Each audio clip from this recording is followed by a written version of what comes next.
आज संपूर्ण महाराष्ट्रामध्ये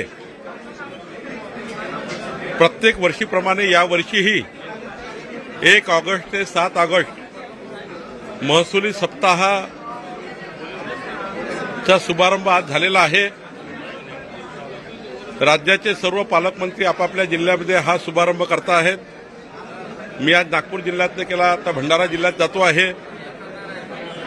या महसुली सप्ताहामध्ये प्रामुख्याने सर्वांसाठी घरे, विशेष सहाय्य योजनेमधले डीबीटी मधून सुटलेले लाभार्थ्यांना लाभ मिळवून देणे, शेतकऱ्याचे पांधन रस्ते मोजणी करून दुतर्फा झाडे लावणे, छत्रपती शिवाजी महाराज महाराजस्व अभियानाचे मंडळ स्तरापर्यंत कॅम्प लावणे, नवीन वाळू धोरणानुसार घरकुलांना 5 ब्रास रेती मिळणे, समाजातील जो छोटा वर्ग आहे या वर्गाला केंद्र सरकार राज्य सरकारच्या योजना